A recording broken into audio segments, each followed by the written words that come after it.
Good morning, how y'all doing? Gonna take a minute to clean my glasses up. Got dust all over them. I know I can't complain about it being cold because some of you live up north, but we got this morning, it was 38. I don't like cold weather, that's all I'm gonna say about it. I gotta make a dozen air points for a guy, and here's what I got started. I just want to show you how I do it and how I get started. I've got these blanks out already, and I said I'll stop and video this. 1, 2, 3, 4, 5, 6. I got 6 blanks out. I just take my scrap material. I think I make an arrowhead, and I always put it in a box or something off to the side. Now, it don't matter how big they are. Well, I say it don't, but it does. I'm not gonna make them 10 inches long. You know what I'm talking about, arrow point.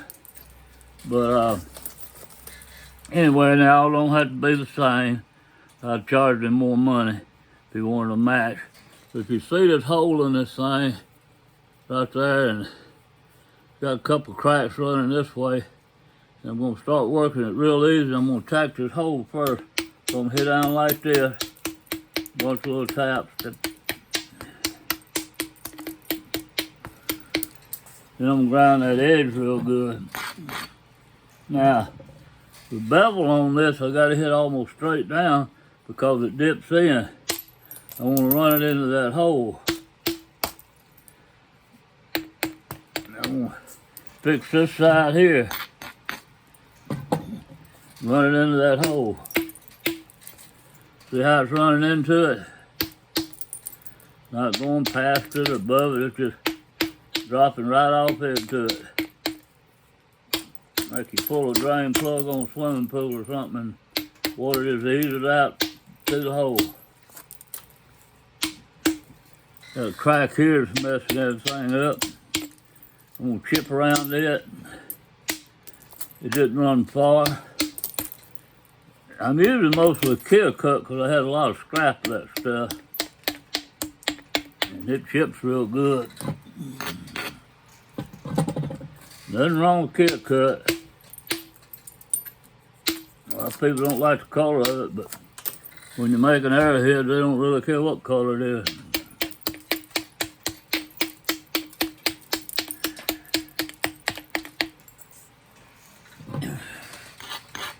Grind this edge real good.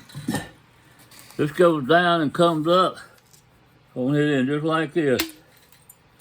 Gonna go down and come up with it. I'm trying to hit the same angle as that goes. Now something real important. Nobody ever talks about it. But I think it's one man I've seen do it a lot, but I've never heard him talk about it. And I think it's Jack Crafty. If I'm saying it right. That has YouTube videos. And he works a lot of natural stone that's not sawed like I do. I don't like working sawed material. I know it saves material. I had a saw and sold it, but it's just not the challenge for me. Picking up something like this, had a hole in it, and now you're trying to work it out. So this is what I'm going to show you. I'm trying to find a piece of something to demonstrate on, and I probably won't do nothing on it. Here's a piece of buffalo, had all kind of crap in it. And what I want to show you, if you want to knock a piece off right here, you won't hit the angle that it's coming down to get it to break easy. I'm just barely telling the angle. If you start hitting different angles, you can beat yourself deaf and you ain't gonna get nothing to come off. So like this one right here, look at that. This one is straight down. I hit straight down. I can hit straight in on this one. Just wide enough. What you want to do, if you get to hitting on something, and it's not coming off, and you beating on it, look at the angle it's on. And whatever angle it's on, You do your tool to that angle like that, and that's the way you hit, and it'll break. But a lot of people don't show you that. You just hitting on 45 a regular angle, it would work. If that angle hadn't been like it. See how steep this is? I'm turning it up so I can get a bite on it. That's straight down. So I'm gonna turn it up and change it so I can run a flake off of it. I hope that makes sense. And you might see me doing it working on this stuff, I don't know. Anyway, we're gonna get back to these pieces. These pieces don't have that steep of an angle to them because it's a short and already been worked out some.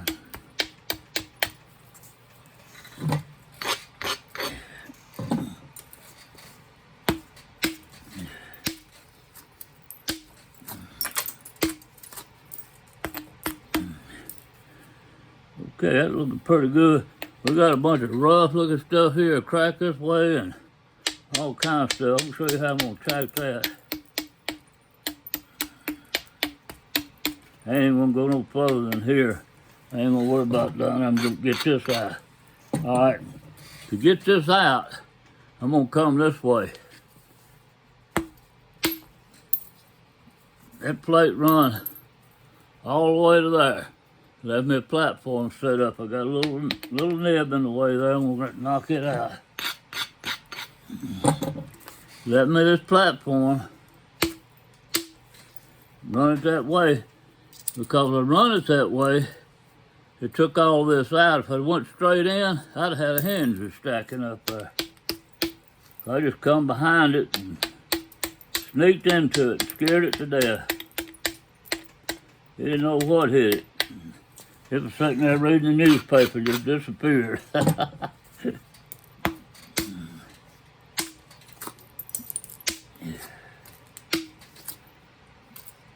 Boy, I love these things.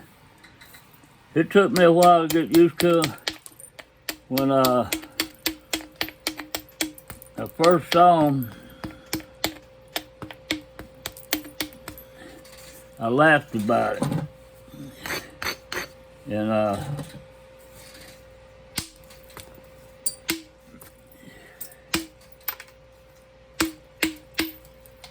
I watched him use them. Well, he just got some kind of real easy rock to break or something going on. There's just no way. So anyway, I got to talking about it. Edbo, Eddie Main, EDBO, Edbo. Dropping everything. There goes the phone. Sorry about all that. I'll get it back here in a minute. Wow, sorry about that. EDBO. I think the way his videos are listed. His name is Eddie Main. And he came to my house and was showing me this. And he didn't realize I didn't remember him. But he came to my house years ago and watched my son flint knap. He was learning the flint knap, and we kind of helped him out. So that's been over probably 30 years ago. He remembered it, but I didn't. Once he reminded me, I remembered it. It took me a while. But anyway, he left me a copper, one of them to try. And I hit on it a while, and I said, foot. And I threw it down to the side, and I said, nope, this is just not going to work that good. And I got to looking at stuff he was making. He was making some nice stuff. Boy, he was driving some monster flakes off big old spalls. He was working in the freeform, and he's using them different sizes. So he told me that you want to use different sizes, just like a regular bopper. When you get something real thick, like that piece I was demonstrating on right here, you would have used a big bopper on it. One even bigger than this. So right now I'm going to try to center this edge, get straight into it, and really thin this joker.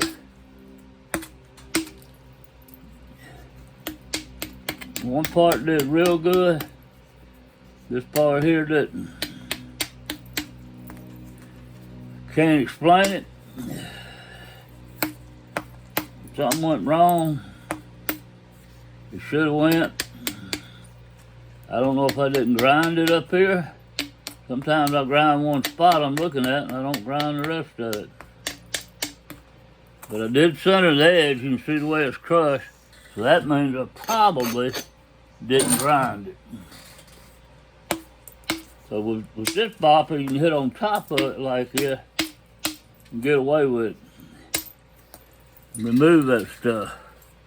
It's so light, it don't put that much shock in the rock. And you get away with a lot of stuff with it.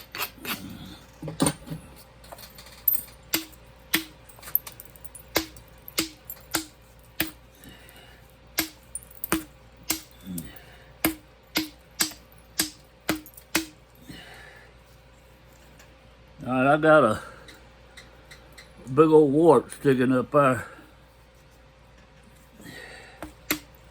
You might have to amputate that joker. It's ugly. I'm gonna make me a little edge right here to hit on. And I'm gonna change boppers. I'm gonna go to my little bitty light one if I can find it. Here it is right here. Barely tap it. Look at that. Look at that. Look at that. 1, 2, 3 plates. Like the pressure plates them off there. I'm gonna do this side a little bit.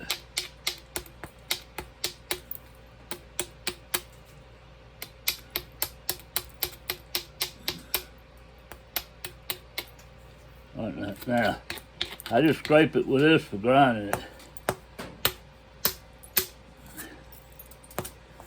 Look at that, how pretty it come off. I'm just bringing this edge back this way now.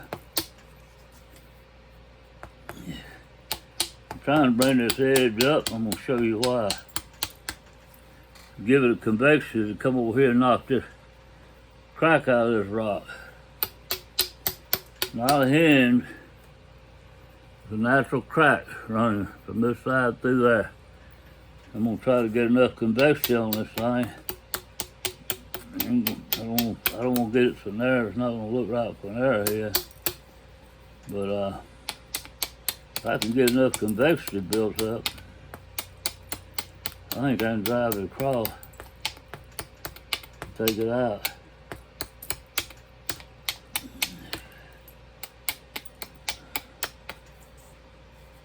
Let's see what kind of damage we can do. Okay, start right here, going that way. Can't hit me. There we go. Finally split it. Still going that way. All right, that went right to there where that crack is. Now, I should have went straight across. I didn't realize I was that close to it. I should have looked before I hit it. I thought it was further down this way. Just knocking some stuff off there. All right, I'm gonna see if I can run it now. All the way across. Look at that. Took it completely out.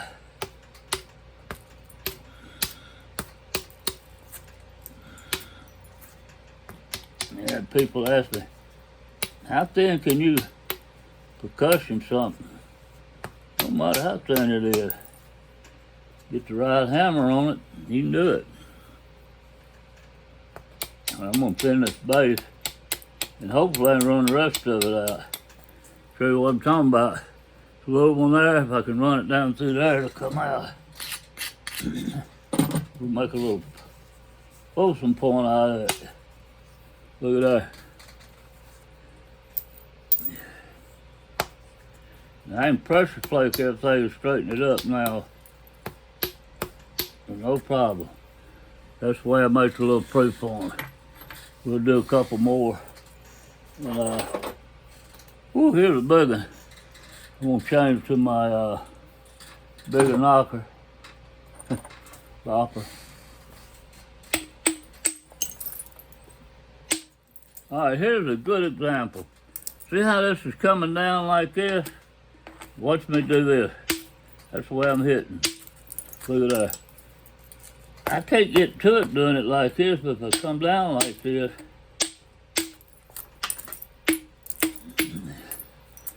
I knock it out. I don't have to do any work shaping it up where I can hit it like making a platform. That's what I'm trying to say. That one's the same way. I had to come in this way on it. I had to use a straight in angle.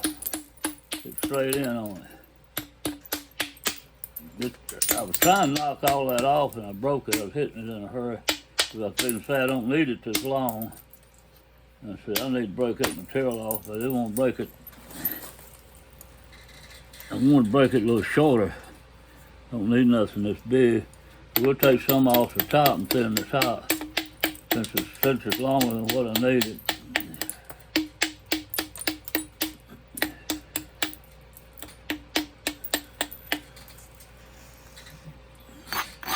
I don't know, something burning my eye. All right, I'm gonna go to this big one. This real big one here. This ain't real big. I got something that's 2 inches like this big around. I'm gonna try to hit hard, move a lot of mass. All the way down there, that's why I went to the bigger one. Look at that. Look at all that mass come off of there. I don't need it no more now, I got that moved. But I need a drink of water. Somebody asked me how thin. This is a piece of solid Novaculite. Look how thin that is. Look at that, I run plates all the way across it right there. I'm starting to make me a knife blade with it just for myself, so I ain't no big hurry. Well, enough for myself. It's for one of my family members for Christmas. But anyway, I'm not no big hurry. I have plenty of time to finish it. I need to get this order out.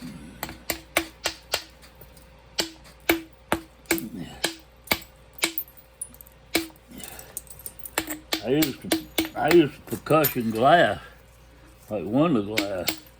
You know how thin that stuff is. And the reason I did it is I hated pressure flaking.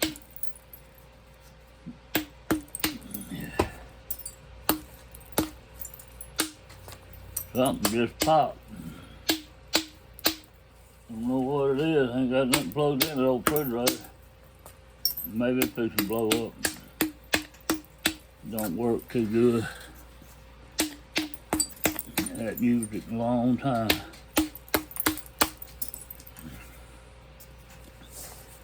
Okay, I've been talking about things and you get to running about refrigerators and things popping. I get to forget to explain the process. I got a big old nasty hole right there and a hinge right there. I'm gonna come down here, so I'm gonna hit on top. I'm gonna leave this crack right there where my thumb is. I'm gonna hit right on that edge, straight down. Look at that. I'm gonna show you. I left it. Same thing there. If I hit it on top of it, if I hit that, didn't do it the way I did it, it probably would have broke the whole point, snapped it in half. Now I got this, I'm gonna come into it this way and this way. Watch a lot of my videos, I talk about how to attack the hinge from coming behind it and weaken it. So this is a prime example of that. All right, I'm gonna run this flake behind it. I'm gonna go this way. Look at that. Went behind it, went this way and took it out almost completely. Now it's gone. All gone. This is gonna make a pretty point. And you see how thick it is? I need to thin it fast, so what am I gonna do? Make my platform, Make sure I got convexity on them. And I'm gonna hit it right on the line, split the line, driving almost straight in.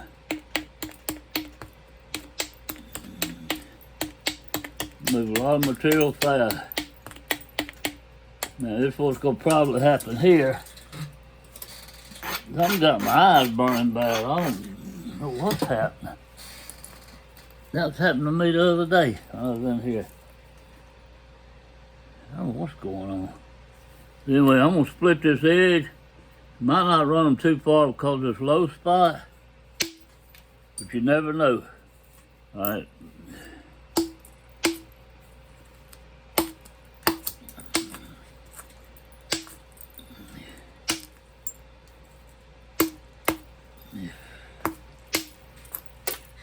I see how I split that edge right there. I messed up right there. I think it's because my eyes are burning so bad. Gosh, go. Woo! I gotta open the door. Y'all excuse me. I gotta do something just from there in here. Wow. What's going on? That's like a chemical burn.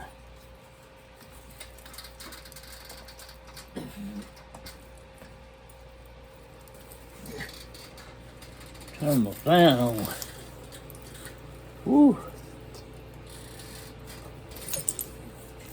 I hope y'all can hear me over that fan. I gotta rub my eyes. I apologize for this delay, but man, I did that the other day. I don't know if it's running that heater or what it is. I gotta find out.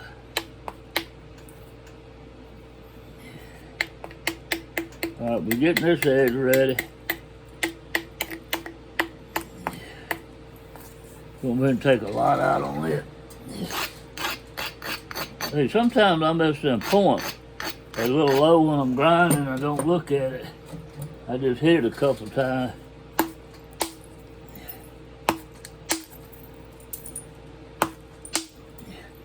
Little plates coming off. Look at that.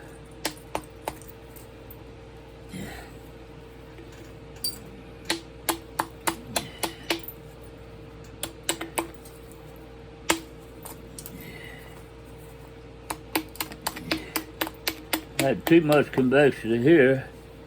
It's already in it. So this spot and this spot, I'm gonna take it out on this side.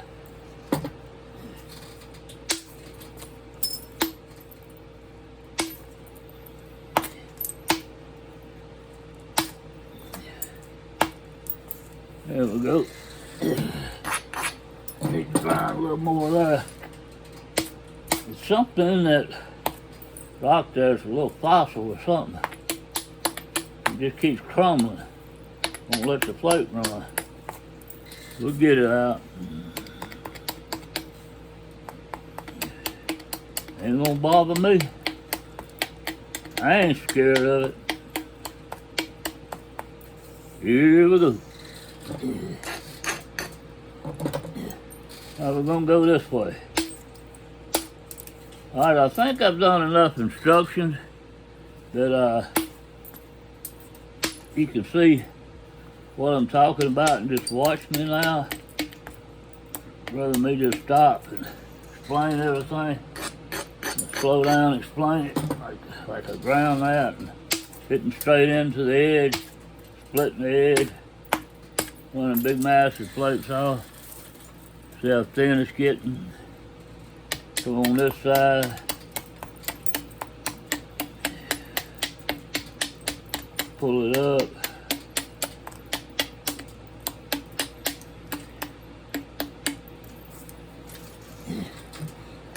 Get it thin. Split the edge. Split the edge. Split the edge. Ooh, I didn't grind it. See what happened? He crushed and went in and hinged at one of them spots. I didn't get no grinding on it. It was a sharp edge. That's no problem. We'll go back to this side and run it straight across. Take it out of there if we can. There we go. Got most of it. I can pressure flake it out now.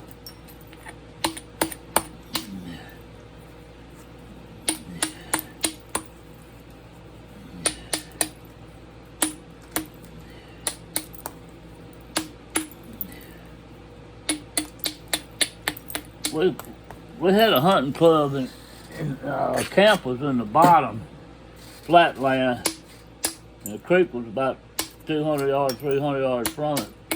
And when the river would flood, it would flood all that bottom land, but our camp was up high enough. It was right at the edge of the hill as it goes down. It never flooded. And we had this guy that never hunted much.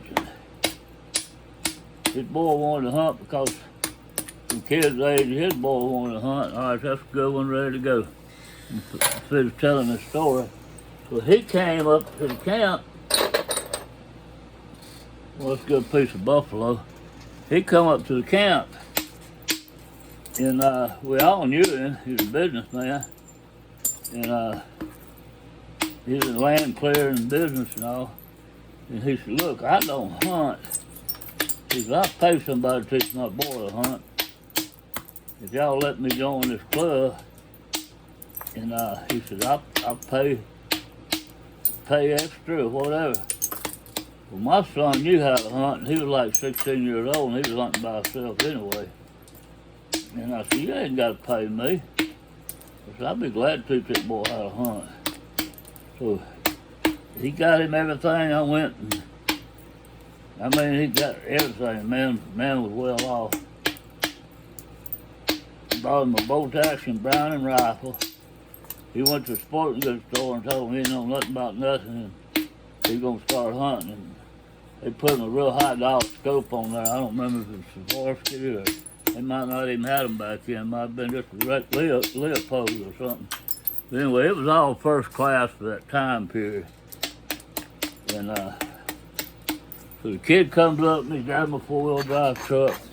And I take him out to the shooting range, and he shoots that rifle. We go out probably 10 times before deer season opens. And he got where he could hit real good with it and understood all about the scope and stuff like that and the safety rules. And spent a lot of time with him. So anyway, I was with him when he killed his first deer. And he got all excited like most people do.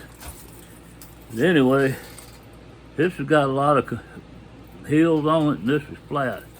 So what I've got to do now is put convexity on here to bring this edge up to get this out.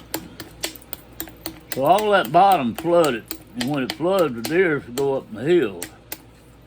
They leave that swamp land and go up in the hills. We had about 2,000 acres in the hills leased. Had about 500 in the swamp. All the swamp land flooded. We do that about once every 3 years. So anyway, deer season's over with. And it's turkey season. So he wants to get into turkey hunting. I said, okay. So they all at the camp eating lunch. And you know how young men are, they want to explore. Well, the river's going down. There's nothing but willow trees. I mean, tall willow trees, young willow trees. Oh, some of them about that big around. So he goes down there where the willow trees are. And he comes back, and I want to tell you something. This kid is pale. He's scared to death. He said, "Man, y'all ain't gonna believe this, but Bigfoot got down there." And I said, "Do what?" He said, "Bigfoot." And I said, "Did you see him?" He said, "No, I didn't see him, but I know where he's been. But he must be 12 foot tall." And we said, "What do you mean?" He said, "Well, he's like breaking them willow trees off like 14 foot up there and 12 foot. Well, it's where beavers was up there chilling them too when the river was up." He didn't know what a beaver was or nothing like that. But anyway, he thought it was Bigfoot. Oh my gosh, we had more fun with that. Man. Somebody drew a big foot, like a 14-inch foot, barefooted, toes and all, and put it on the door of the camp when you go in. Bigfoot's here. He actually believed that he had found Bigfoot.